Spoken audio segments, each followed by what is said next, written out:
Speakers. I'm Ed. And I'm Alex. And today, for the first time ever, we're going to be reviewing a Jeff Rosenstock related project that is an actual studio effort of his, a full studio album. That's right. Quite funny because we reviewed his collaboration with Chris Farron last year, or the year before, I should say, the Antarctica Vespucci record, as well as his little EP with Laura Stevenson, which was some very sweet Neil Young covers. Jeff Rosenstock, if you don't know who he is probably the biggest thing in pop punk in the underground right now. And pop punk is a genre that a lot of people are understandably turned off by, given that a lot of what's in the popular conscious in terms of that genre can come off as very obnoxious to some people. It did to me for many years until I discovered Blue Album era Weezer, and indeed Jeff Rosenstock with his 2015 album We Cool. And he's released a bunch of great records since then. The album Worry is one of my absolute favorites of all time. I adore that album. And the album Post after that was a very interesting progression from Worry, even though it's maybe my least favorite full-length album he's released under his own name. Of course, he was also in the group Bomb the Music Industry, a very influential ska punk band, as well as the Arrogant Sons of Bitches. So he's an OG. He's been going for a long time, and he's been releasing great music for a long time, refining his style, and it's all culminated in this new record called No Dream. So yeah, what did you think of this one, Alex? Well, it was a complete welcome surprise that even turned up. Did we even know it was getting released or that it was getting recorded? I don't think so. No, we didn't. It was a complete surprise drop, yeah. And I think he did really well at hiding the fact he was doing it, because I feel like that's quite hard to do in of itself. Yeah, apparently they actually finished recording this the week before lockdown happened, so it was very, very lucky timing. Very lucky, and I'm glad, because he's really just enriched his discography with this one. To me, he's just going beyond pop punk. He's just one of the most reliable rock performers of the decade. I haven't explored his past work at all, really. I mean, We Cool's probably the earliest thing I've heard from him. I will rectify that sooner than later, but just of his solo material and the stuff we've covered on the channel, I really like him. And, I mean, this wasn't as immediately good to me as Worry was on its first listen. That knocked me out first listen. But more listens of this one definitely confirmed it to be a really, really strong album. And one of my favourites of the year so far. Yeah, me too. I mean, as our resident Jeff fanboy, it probably comes as no surprise that I absolutely love this album, and I've been listening to it pretty much non-stop since it dropped the other week.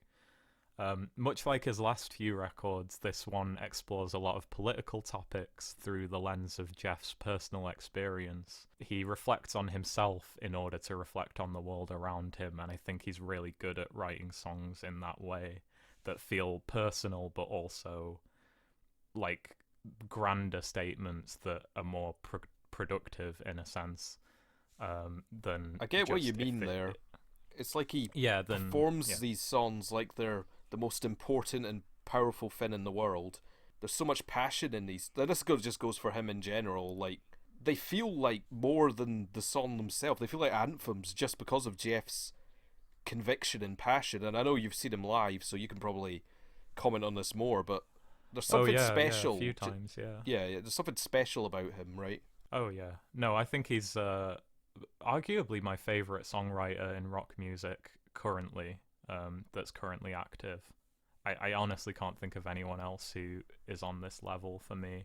But that's not to discredit his fellow bandmates. John DiDomenici, amazing bass player. Kevin Higuchi is an absolute beast on the drums. It's the same usual personnel list as we've had since the album Worry on this album. Good, yeah. As well as Laura returning for backing vocals as well, although I think she has a lot more of an upfront role on this album than she has on previous Jeff solo records, aside from that EP, obviously. Oh, yeah. I mean, there's so much to unpack here. Like, these songs are, for lack of a better word, just excellent. They're up there with some of Jeff's best, I'd say, already, which is certainly something, considering we didn't know this was coming. Like, which has been No, it just dropped. it was And such a welcome surprise. Yeah. that's the thing. If he finished recording it the week before the lockdown, obviously it takes a little while to mix and finalize. But do you think he like waited a few weeks just to, really just drop it when no one expected it? When like he noticed people were at a very low mood. Well, from what I read, it was actually meant to release this summer, which is interesting because I think this album does bring the summer vibes a lot more than his previous records. Oh yeah, In a way, tonally and in terms of song structures as well, it goes back to a lot of what he was doing in Bomb the Music Industry, which I know you're not familiar with that material, but it does get a bit more erratic when compared to something like Post or Worry or We Cool. that It's a lot less indie rock than it's been in the past. There's more strange song structures and departures from what he's been doing before. if And Bomb the that's Music Industry was a very DIY, sort of erratic, I'm going to do whatever the hell I want type project. So it kind of harks back to that in a way. if that's what Bomb the Music Industry were, then that's really good, because based off of this, if it's anywhere close to that, then I'm missing out, because just straight up some of my favourite things he's ever been involved with on here. In terms of that political versus individualistic, personal perspective style of songwriting, it's definitely a bit of a balancing act on a razor's edge, but thankfully he's just as successful in executing that format on here as he's ever been.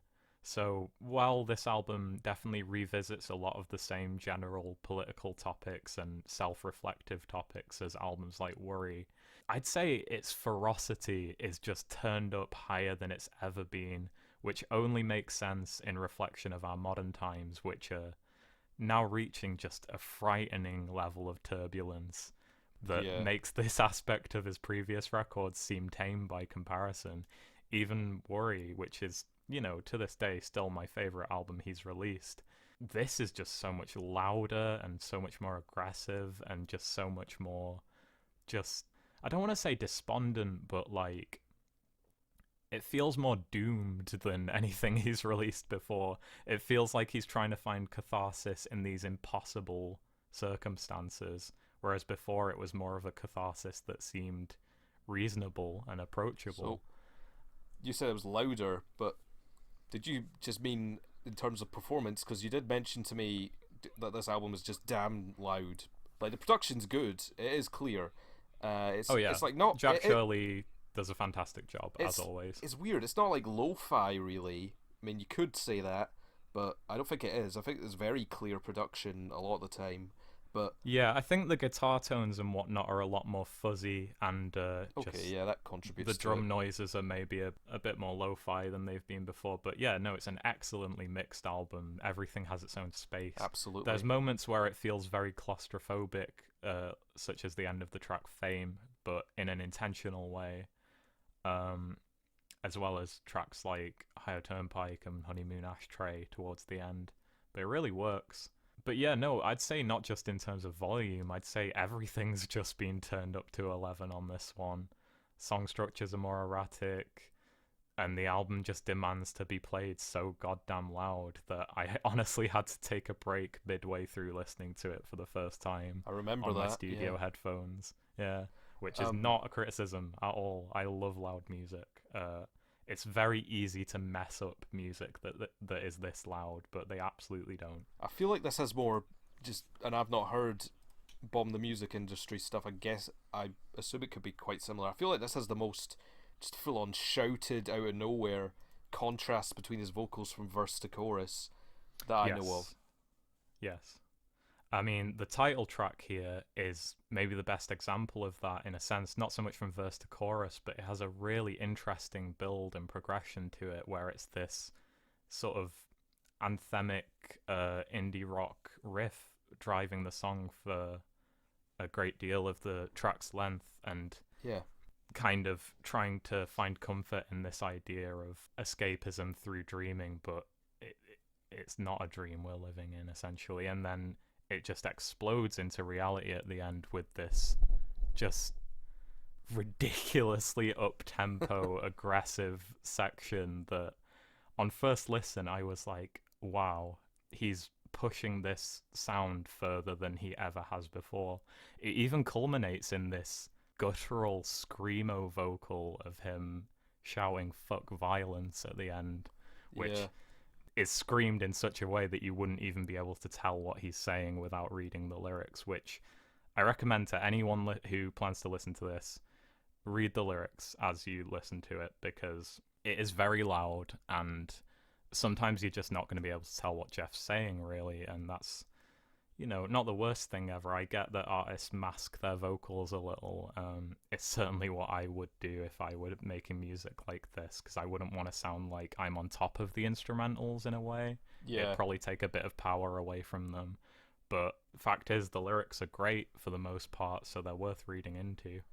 You were saying cathartic screamed vocals at the end of No Dream. I was just thinking, I don't know what it is about Jeff that makes me think of him in a live context. Maybe because it's a live band performing it, to be fair. But imagine just doing the end part of this live every night.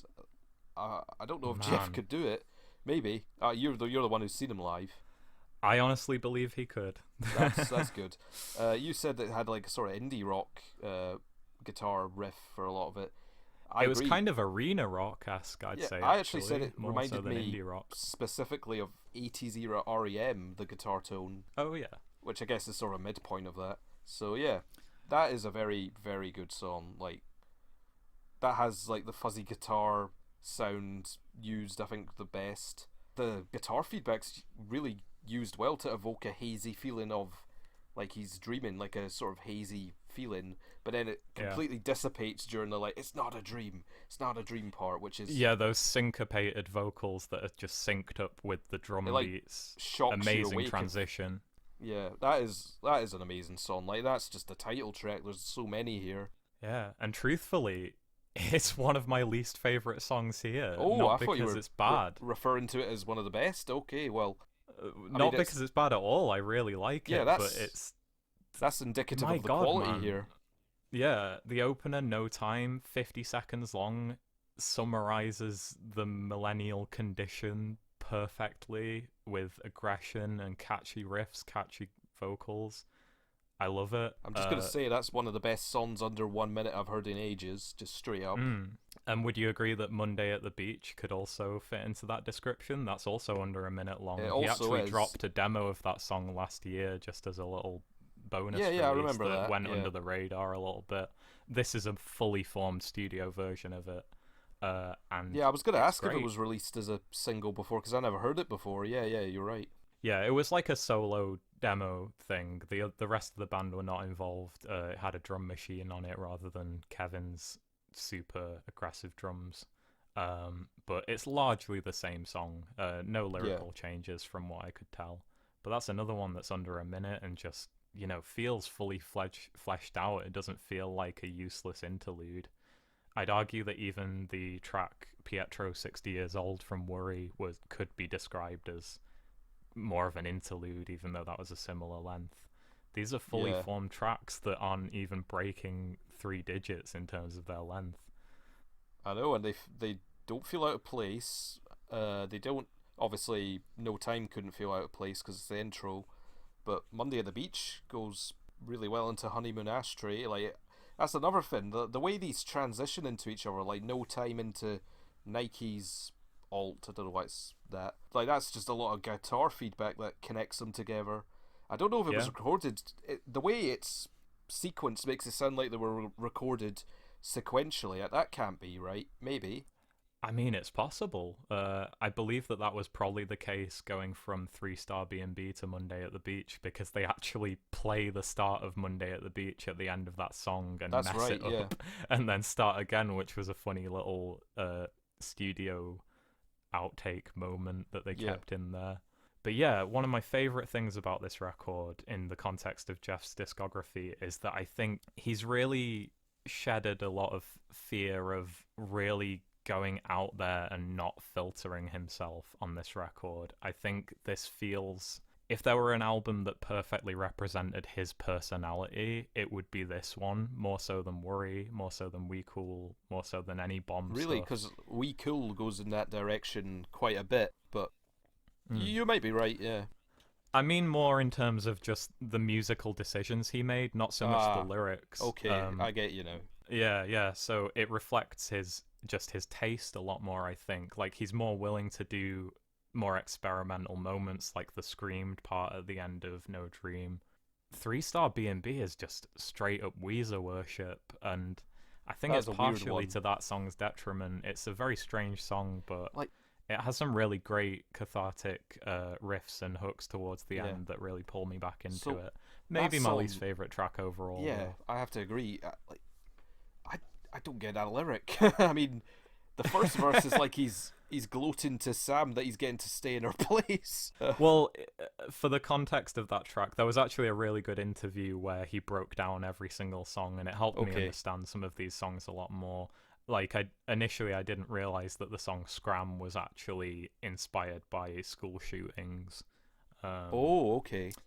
Yeah, which makes that song click into place even more than it already Yeah. did, because he does that great thing that songwriters often do where you could apply a variety of different contexts to the song. You could take it personally, you could take it in regards to something like that, and still get some emotional feeling from I it. don't think that applies to Free Star B&B though. No, 3 Star B&B apparently was inspired by them, the band resorting to using Airbnbs instead of hotels on tour. And Right. it's a series of true stories surrounding those situations where they would get cheaper B&Bs. It's like the mother of Sam has like divulged a lot of personal information that he feels comfortable talking to her directly. I don't know if it's exactly that, but and then like the second verse is like him talking like to about a janitor. I'll be honest, the line "the elevator looks in hella disrepair, but I'm not fucking with a dozen flight of stairs." That's that's one of my favorite lyrics of the album. Not for Yeah, any no, it's personal great. insight. It's just funny. Yeah. I mean, I don't. Um, It's not terrible. It's like it's not. no, it's Def, solid. It's decent. it's solid. It's But just a bit weird. Like when it's that up struck against, me.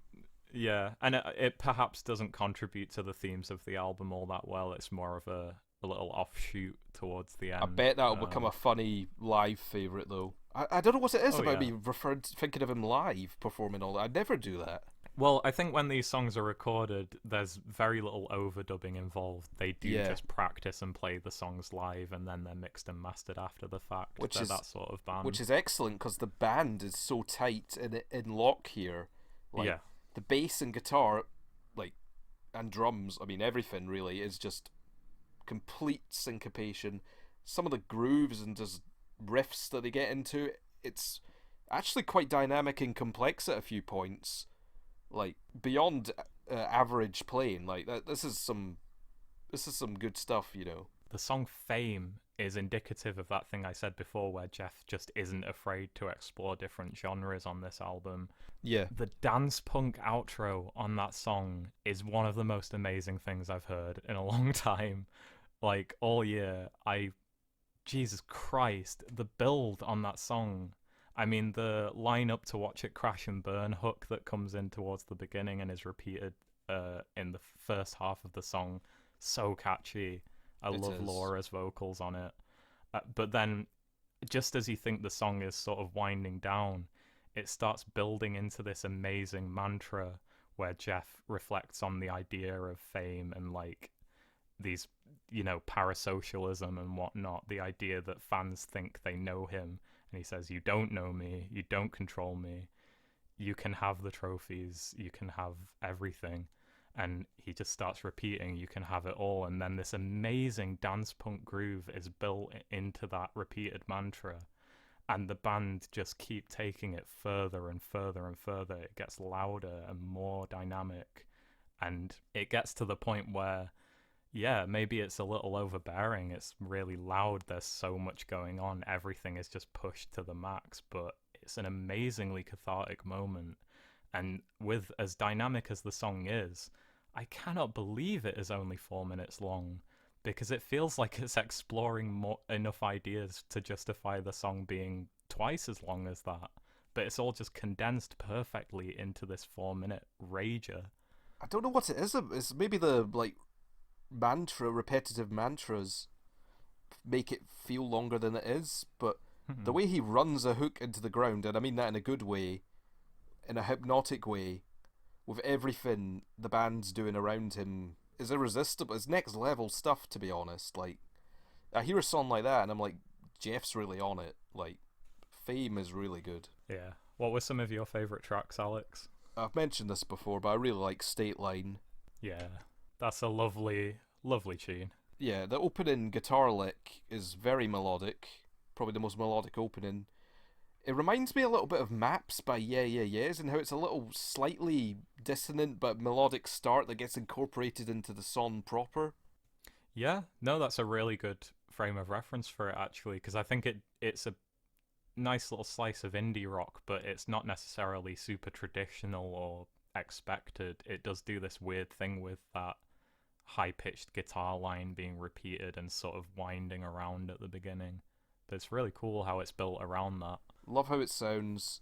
Perfectly constructed, just excellent. So, like, that song immediately struck a chord with me. I just instantly loved it. Like, sometimes you hear a song, just the first 5 seconds of a song, and you know it's going to be something that you really like. So that was one for me. It's also a really emotionally charged song in a different way from a lot of Jeff's material. I think it actually harkens back to the song I'm Serious, I'm Sorry from We Cool, but it sounds nothing like that song.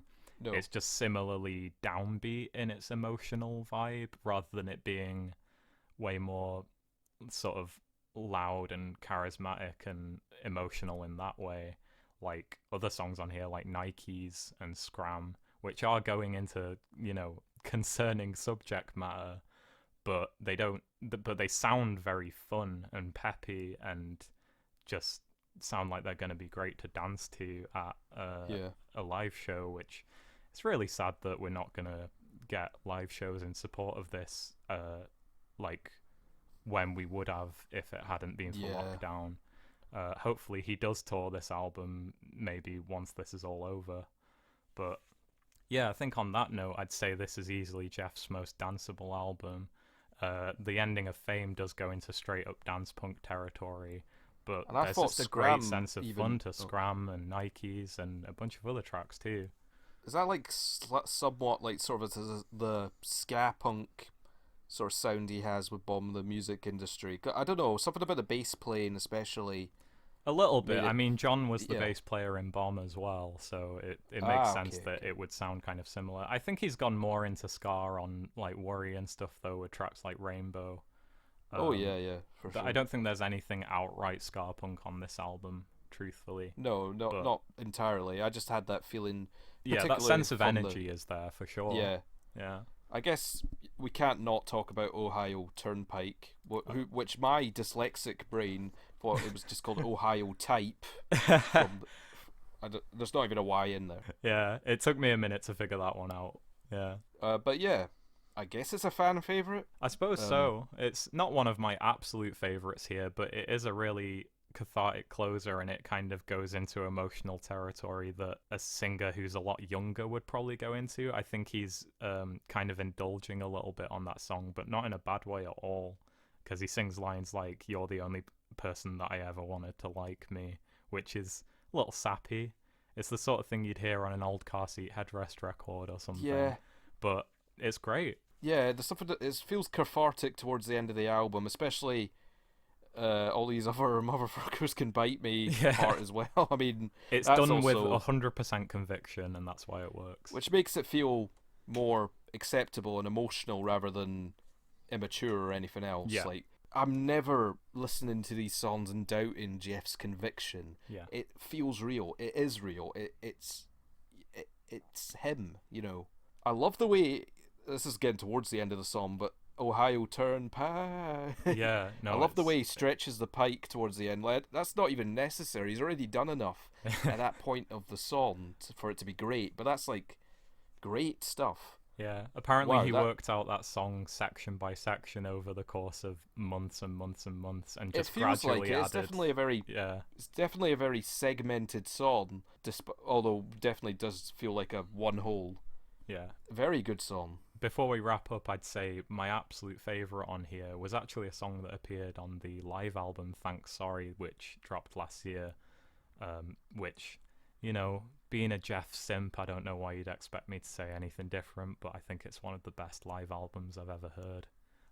Yeah. It's just excellent, but it also included a new song that we hadn't heard before, The Beauty of Breathing, which And were you happy that it appeared on here? so happy, and I think this version of the song elevates it from that live version. You can tell they had figured it out a bit more, and it ended up being my favorite track here, and that's not even necessarily a disappointment having already heard it, because it just delivers on the promise of that live version perfectly. I think it's such a perfect encapsulation of what makes Jeff's music so great. It's got really catchy riffs, it's got a hell of a lot of catharsis to it, it's deeply personal and yet also deeply relatable to anyone listening to it, especially right now. Yeah. It kind of has a weird double meaning in the lockdown context, but obviously that wasn't intentional, but it's still something I picked up on. And, you know, the band are just on top form on that track. It's incredibly catchy, melodic. It's just excellent. I just don't have enough good things to say about this album. I love it. I'm gonna definitely have to check out that live version, and probably just the whole live album. I mean, I don't know what I'm doing not listening to that. I think I got a spare download code for that if you want it. I think it's isn't it? Isn't it free on Oh yeah. the?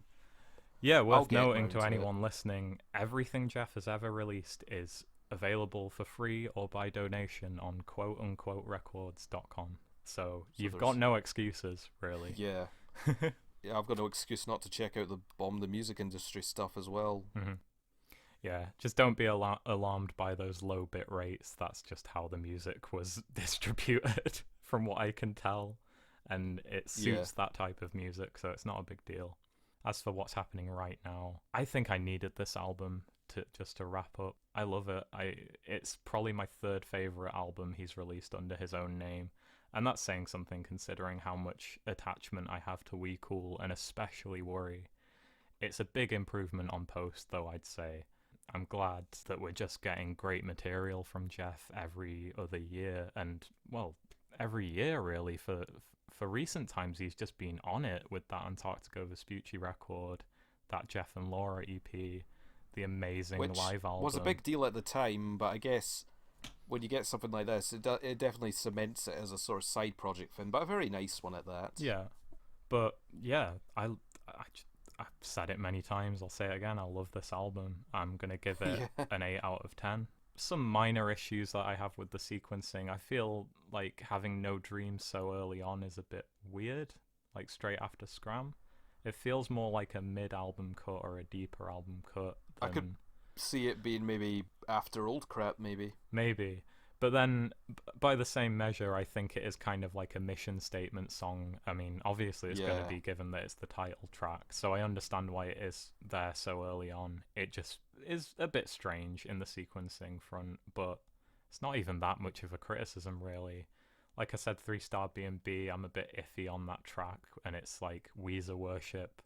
Specifically, the synth at the beginning of that song is very much like just lifted straight from like In the Garage, you know, Surf Wax America, those songs. It's just lifted straight from that playbook, and I really like Weezer, I really like the Blue Album, but it just, I don't know, considering how many great new ideas he brought to the table and like injected into his own sort of musical repertoire up until that point, it's a weird, jarring moment to hear something so derivative. But yeah, there's great tracks on here that we haven't even really gone into that much, like Scram, which I love. Yeah. Nike's No Time, State Line, like you said, is a real highlight. Old Crap is really good as well. Leave It in the Sun, yeah. Leave It in the Sun, really catchy, and that transitions into Beauty of Breathing just wonderfully. I almost listen to Leave It in the Sun just for that transition, because it's just so excellent. It makes it feel kind of like a 2-part song. And Leave It in the Sun's really good too. It's like I even got a slight 60s rock retro nostalgia sound to it, with the guitar sound, especially the guitar solo in the middle. Like, I also love the sort of chanted call and response vocals at the end of that. The Leave It in the Sun, Let It Burn Away. Really catchy little interjections from Laura there. It's one of the shorter tracks, and I don't think it leaves as big an impression as the major highlights here, but it's still a good song. And I love Honeymoon Ashtray as well, but that's just a song that I'll just leave people to listen to and enjoy for themselves. It's a song unlike anything Jeff's done before, and that's all I'm going to say about it. But yeah, just really front to is. back, great album. What score would you give it, Alex? 8 out of 10. It's excellent. Go listen to it, guys. Nice. That's all they need to know. Yeah, I guess so. I mean, it's good that we've covered Jeff a few times before on this channel, so you sort of maybe know what to expect from this, but this is the first time we've covered an actual studio album from him that isn't, a collaborative side project. And I'm glad we finally got to cover one. I wasn't anticipating this getting released, but I guess at this point he's established a pattern. 2022, here we come with the next Jeff album, I hope. Yeah. Maybe towards the end of it, but who knows? Yeah. But We're for ready now, for it. I am very much blessed by this album having been released because I love it. Pop punk is a genre that has so little appeal to me, and yet I think Jeff executes that genre perfectly. But like you said, it's not even really just pop punk, it's just great rock music at this stage. Yeah. With how much he's branching out into these different styles. But yeah, high recommendation from both of us, I suppose. And with that, thanks for listening to Busted Speakers, guys. If you enjoyed this review, give us a like, please. And subscribe if you'd like to hear more from us. We've got quite a few reviews coming out on the outset that we're excited about. And you can follow us on Twitter at _BustedSpeakers. And yeah, that's about it. Thanks for joining us, guys. Catch you next time. Stay safe out there.